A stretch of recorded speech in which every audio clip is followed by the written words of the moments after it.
The thought could strike us anywhere. Perhaps we'd started going to the library again, hoping to read away our fears and doubts. It could happen in a park, on a drive home, late at night. People move past us, and suddenly the doubt arises. What if I'm never cis-passing? We might recall that original attraction to why we needed to transition. It all felt so relieving in the beginning. Finally acknowledging a core part of ourselves.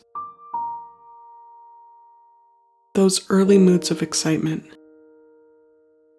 Sometimes we were ecstatic.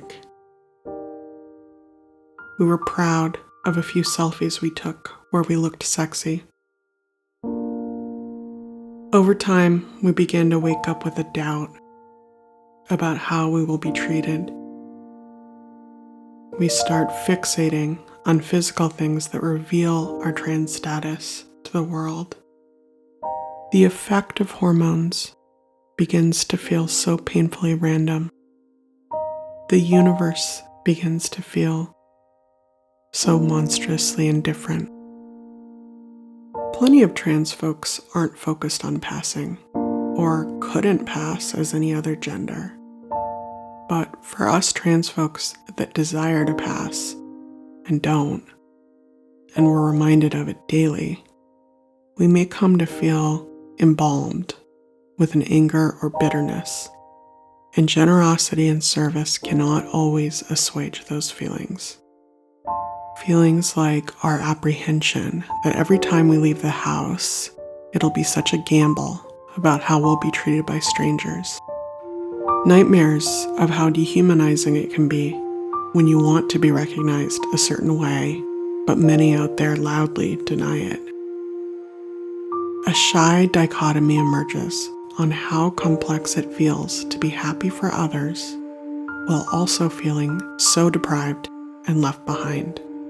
We might hate the concept of becoming cis-passing, but when our identity is not embraced in the minds of others, and that leads to so many humiliations, we begin to believe how it would be much better to never leave our room again.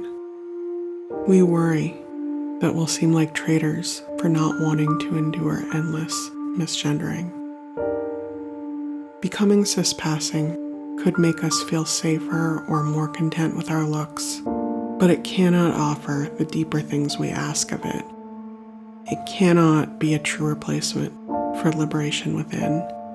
Since we're trans, we can never be cis, and we may have to practice cherishing this and honoring this. We are trans, and that's okay. It's actually quite beautiful. We can practice this affirming outlook while also advocating for safety and protection. We can lead a purposeful life. We can discover places where we belong. We don't need to abandon our integrity for the vision of fitting in, especially when the mainstream minds are always rethinking what they approve of anyway.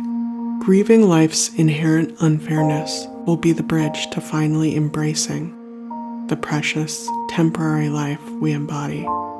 Afterwards, we should attempt to feel, just as intensely, a sense of self-compassion and an energy to connect with others. You are the gender you identify as, but it's okay to grieve that many simply won't understand or support this. We're grieving that it will be a bit tougher than we might have secretly hoped it would be. We're grieving the sober realization that we could come so close to something, yet still not arrive. Over time, we'll realize the unique fingerprint of our trans identity as beautifully priceless, regardless of how it compares or who nods in approval. It may be hard to put our faith in this, but there will be people that love us genuinely. These people will see us like no one else can. Their support will help us learn to see ourselves as we know we are. They won't comply so readily to the cages of mainstream norms. People that will hold our hand in public, be delighted at our smile in the morning. Folks that would gladly carry the trans flag by our side. Bearing as much of the pressure as they can just to help us keep moving forward.